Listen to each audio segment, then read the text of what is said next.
A cidade pernambucana de Jaboatão dos Guararapes recebe nesta segunda-feira propostas de contratos para a rede de atenção primária do setor da saúde. O projeto prevê uma concessão administrativa de 19 anos para modernizar, equipar, operar e manter a infraestrutura de 5 unidades de saúde da família, com valor contratual estimado em R$ 198,85 milhões de reais. E mais importante do que o valor do projeto é o precedente que Jaboatão pode criar em relação a novos empreendimentos. E a nossa conversa no Capital Infra vai ser justamente sobre esse tema e se esse modelo será sustentado aí por parcerias público-privadas. E quem vai destrinchar tudo para nós é o nosso notável Augusto Dalpozo, que já começa a semana conosco aqui, né, Augusto? Bom dia. Estamos lá. Bom dia a todos. Bom dia, Mari. Vamos, então, lembrar que Jaboatão, né, como eu disse, é a segunda maior cidade do estado de Pernambuco, pertencente, então, à região metropolitana de Recife. E mais importante, de fato, do que o valor desse projeto, né, Augusto, é essa PPP para atenção primária, que pode ser um modelo replicável na tua avaliação para outras cidades do Brasil? Sim, sem dúvida. Eu acho que é legal a gente, né, começar falando um pouco do que é a saúde pública, né, do ponto de vista do direito e quais são os instrumentos legais que a gente pode trabalhar. A saúde pública é um direito fundamental. E a concretização dele é exatamente pela prestação de serviços públicos. E esse serviço público, infelizmente, né, a gente tem o SUS, que é um Sistema Único de Saúde, a nossa Constituição, ela fez um programa absolutamente inteligente, mas desafiador. Eu vou oferecer saúde pública para toda a população brasileira. Ora, se eu preciso oferecer saúde pública para a população brasileira, eu preciso ter instrumentos que, de alguma forma, possam concretizar essa saúde para a população.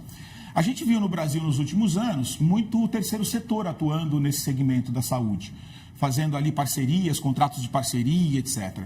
Só que, infelizmente, não se teve o resultado que se pretendia. E, obviamente, a gente precisa ter ali a experimentação de outros sistemas. E talvez a PPP, e aí vem a PPP como um instrumento que pode ajudar exatamente na concretização de uma saúde de qualidade para a população. E quando a gente fala de saúde, nós estamos falando de desenvolvimento social, que é um dos parâmetros super importantes. A nossa Constituição, ela pede o desenvolvimento nacional, que é sob esse binômio desenvolvimento social e econômico. O desenvolvimento social significa a qualidade de vida para a população. E qualidade de vida, sem dúvida alguma, está conectada à questão da saúde pública. Existem alguns precedentes, Soraya, no Brasil, a respeito de projetos de PPP, especialmente na Bahia, como o Hospital do Subúrbio e tal. Só que isso ainda é muito pouco. A gente precisa de muito mais. Que é referência, exatamente. E há uma discussão a respeito de bata branca, bata cinza, se pode ou não delegar essa atividade também para os médicos privados. Mas tirando essa questão, o importante é que você precisa estabelecer uma infraestrutura de qualidade. A gente sabe do problema dos hospitais, da manutenção, os equipamentos, a parte diagnóstica, a parte de sistemas também, que é fundamental. A gente tem que proteger, inclusive, né, a identidade das pessoas. Isso é um problema da própria LGPD e tem uma questão super importante por trás. Então, talvez a PPP, dentro desse encaminhamento, seja um outro remédio, tal como outros, né, complementar e etc., onde você possa desenvolver uma saúde de qualidade. Agora, Augusto, uma das questões, você até trouxe aí a entrada da filantropia, né, das organizações sociais, via contratos de gestão. Uma das questões é exatamente indicadores de controle. Como é que se estabelece essa relação entre a demanda do poder público e o prestador de serviço, nesse que é um direito dinâmico também, e que é difícil você... Dinâmico e, ao mesmo tempo, muito entrelaçado com outros serviços. Quer dizer, o resultado na saúde também depende do que está acontecendo no saneamento, na educação, é muito imbricado. Como controlar isso separadamente? Como é que esse caso em particular está encaminhando essa questão? Você tem toda a razão. É uma questão sistêmica, né? Ela envolve uma série de pontos aí, tanto a parte ambiental, a parte de poluição dos rios, a parte dos vícios que a gente consegue ver no saneamento básico e, obviamente, a operação efetiva da saúde pública brasileira, né? Eu vejo que cada vez mais o Brasil precisa se preparar para que esse desempenho seja, de alguma forma, resultante de uma quantificação do que você faz.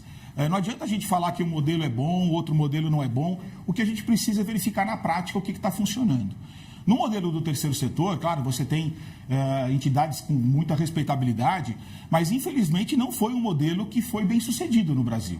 Se fosse tão bem sucedido, a gente não tinha os índices que a gente tem atualmente. Então é necessário que o Estado, de maneira criativa, possa entender esse sistema e verificar outros instrumentos. Não só a PPP, mas outros também. Então a PPP ela pode ser sim um encaminhamento importante. Por quê? Porque na PPP você tem uma fiscalização mais efetiva, você tem a conexão de resultados de entregas. Então você só começa a receber a contraprestação se você entregou a unidade.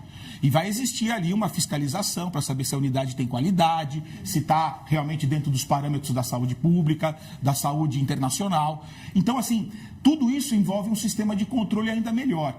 E quando você controla melhor e traz um desempenho que está vinculado ao contrato, você faz com que o parceiro privado receba incentivos no sentido de executar um bom contrato. E essa execução ela vai se traduzir num resultado para a população.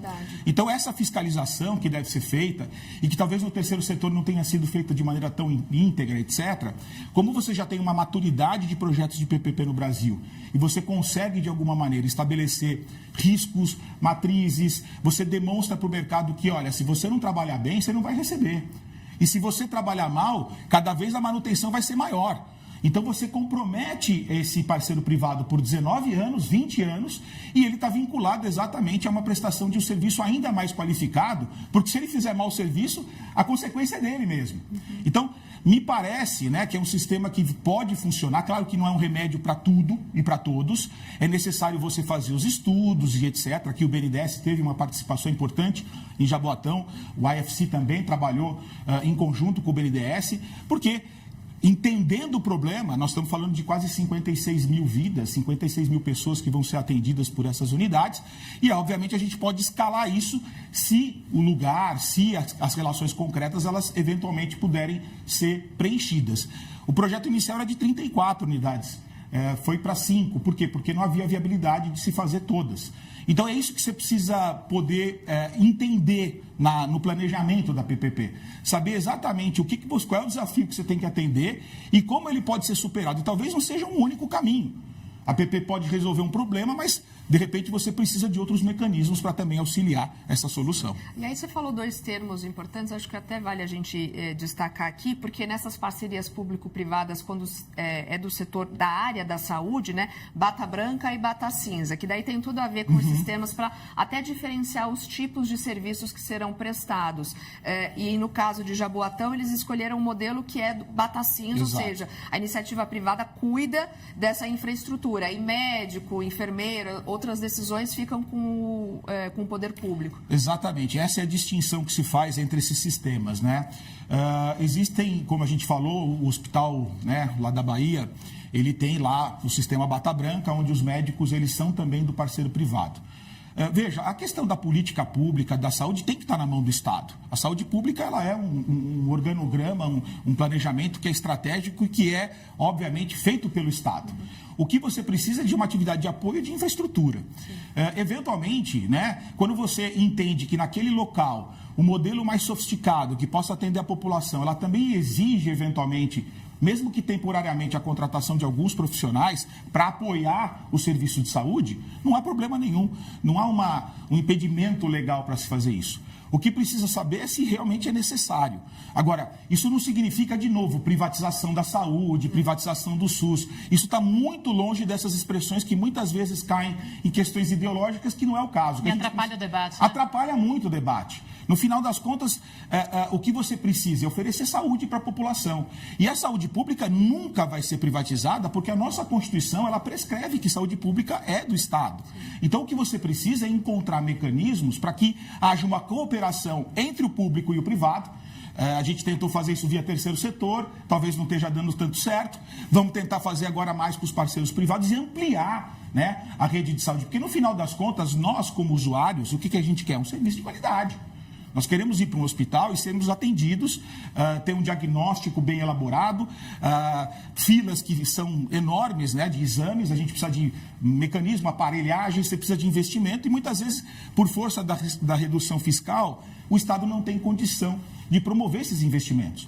Então, por que não convidar o parceiro privado para promover esses investimentos e, de alguma forma, colaborar de maneira convergente com o Estado mantendo ali a sua postura na saúde pública, mas fazendo com que toda essa infraestrutura, essa atividade de apoio, ela possa ser exercida pelo privado. Agora, você pegou a parte importante, né, a questão das restrições fiscais, junto com a possibilidade de engajamento do setor privado. Queria que você falasse um pouquinho mais dessa conta, porque, inclusive, a gente fala muito, quando fala de questão orçamentária, das vinculações, e isso sendo uma restrição. Hoje, na educação, por exemplo, a vinculação, normalmente tem muito município que não gasta menos do que o mínimo. Mas a saúde é aquela que todo mundo gasta mais, né? Até tem a vinculação, mas, na verdade, ela tem um recurso, ela consome mesmo muito de municípios. Como que você vê essa conta aí, essa entrada sendo ajudada por um modelo como esse? Olha, o primeiro ponto que normalmente as pessoas não observam é o seguinte: tem estudos já da OMC a respeito disso. Quando você tem um município e tem que operar vários contratos pequenos, um de pintura, outro de equipamento, outro diagnóstico, isso tudo tem um custo administrativo altíssimo. Chega às vezes até 40%, 50%. Por quê? Porque você tem que gerenciar, fiscalizar, não deixar acabar o contrato, porque um contrato depende do outro. E essa sinergia muitas vezes não acontece entre os privados que estão ali. A ideia da PPP é você ter um responsável que vai fazer todo esse serviço e que você vai dialogar diretamente com o poder concedente. Isso de cara já tem uma redução de custo orçamentário enorme, porque você não precisa de tanta gente para poder exercer essa atividade, uma pessoa vai responder por tudo, né? E você no final consegue fiscalizar de uma maneira mais adequada. Essa, vamos dizer assim, posição, né, de você ter um contrato onde na parceria público-privada você tem um investidor sério que está vinculado há 20 anos e que de alguma forma tem a responsabilidade de continuidade, é algo fundamental, porque a saúde pública ela é contínua. Você não pode interromper o serviço. Então, muitas vezes, né, esse mecanismo vai auxiliar, inclusive, a reduzir questões orçamentárias, que muitas vezes são, né, o problema central, especialmente de municípios, para você poder investir naquela eficiência, para oferecer mais eficiência para a população. E não ficar gastando dinheiro, muitas vezes, com uma série de burocracias que acabam atrapalhando, né, uma prestação de um serviço adequado. E até falando nesse sentido de investidores, né, o que o mercado pode sentir, ou seja, ser atraído por esse tipo de modelo? Olha, existem muitos operadores de hospitais privados, aliás, é um grande mercado, porque a saúde ela tem a saúde pública e a saúde privada. Né? Você pode ir para o hospital privado, você paga lá uma fortuna para se valer do hospital privado, ou você vai estar sujeito à saúde pública. Na saúde pública, né, obviamente que a colaboração que você pode ter com hospitais privados que têm uma expertise, que têm qualidade, que sabem operar, que têm uma redução, inclusive, de problemas de saúde, de infecção interna e etc., você conta com essa expertise para que você possa operar melhor o serviço público de saúde. Obviamente, esses grandes grupos, eles, claro, têm interesse de promover investimentos nisso, né? Porque são operadores que, de alguma forma, têm uma atividade econômica, que estão conectados a uma atividade econômica da saúde, mas que agora podem também trazer essa expertise para a saúde pública. Obviamente que os valores aqui precisam ser valores compatíveis. Nós estamos falando aí de recurso público, não estamos falando de recurso privado. Então, esses limites que podem ser e devem ser impostos pelo Estado na operação dessas PPPs também é fundamental.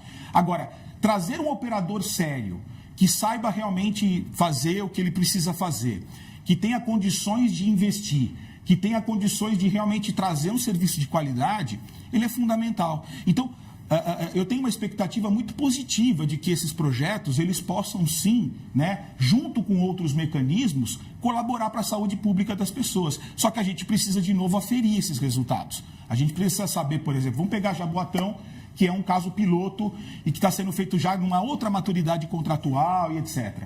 Será que tudo aquilo que se desenvolveu no planejamento ele vai ocorrer na situação concreta? A gente precisa dessas respostas, porque aí o modelo não fica só um modelo de planejamento, fica um modelo onde o planejamento trouxe uma concretização executável. Né? Então, eu acho que esse é o caminho. A minha expectativa é que a gente consiga, né, trazer uma saúde de maior qualidade e melhor. Gastar os recursos públicos com mais eficiência. Porque tem dinheiro. O problema é você gastar o dinheiro de uma maneira correta, onde você realmente transforme aquele investimento em resultado para a população. E condições de trabalho também. Sem dúvida, sem dúvida. E tem toda essa parte também que a gente não pode esquecer da parte de sistemas. Né? Hoje em dia, você tem uma operação única, né? O diagnóstico ele precisa estar todo de uma maneira fácil para o hospital, tem que ter acessível para as pessoas para que você possa, de alguma forma, oferecer aquilo que é de melhor. Então, eu acredito que a gente, se conseguir nessa linha, concretizar um modelo adequado, que depois a regulação possa, durante a execução, permitir que isso possa acontecer de maneira certa, eu não tenho dúvida que vai mandar um sinal muito favorável para o mercado para dizer, gente, vamos investir em saúde porque infraestrutura é desenvolvimento social. Acho que tem uma questão do tempo, né, de 19 anos, que é bom, Sim. porque dá uma previsibilidade, dá um trabalho, ao mesmo tempo colocar a lupa para aprender com isso, né? A gente sempre fala aqui, monitorar, avaliar o contrato. Exatamente. Ao longo desse tempo, É fundamental. para a gente poder não chegar lá na frente e ficar, e aí, foi bom ou foi ruim? Exato. E aí depender da opinião só de cada um. E é interessante, Mari, porque esse modelo orçamentário da remuneração do privado, ele acaba, a gente precisa pensar um pouquinho em cima dele também. Porque você só vai começar a receber a partir da disponibilidade da primeira unidade. Não é que você vai, no mês 1, começar a receber os valores já diretamente. Você vai efetivamente entregando as unidades e com isso você começa a operação e aí sim os recursos orçamentários eles acabam vindo preenchendo. Isso faz com que você, se você não receber a unidade, você não tem que pagar, porque é uma unidade nova, vai ser construída, né? Nova, não é que está operando uma unidade já existente, e com isso você consegue controlar melhor. E com eficiência, se você entregar mais rápido e o poder concedente autorizar, você já consegue receber já de antemão.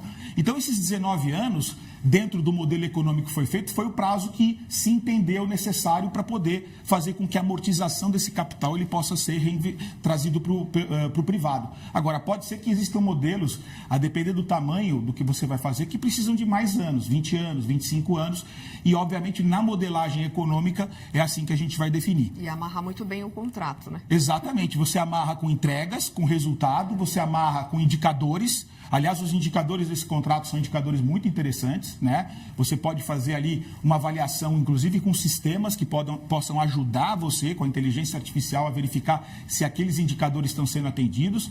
E a partir dali você tem um modelo correto. Um modelo onde o custo para o Estado é pequeno, onde o privado ele vai realmente trazer a sua expertise para poder colaborar e, com isso, você executar um serviço público de saúde de qualidade. Perfeito. Esse foi o nosso quadro Capital Infra. Conversamos com Augusto Dalpozo, nosso especialista, advogado também em infraestrutura. Obrigada, Augusto, Imagina, mais uma vez. uma honra estar aqui com vocês sempre. Boa semana para todos nós. Até mais. Tchau, tchau. Tchau, tchau.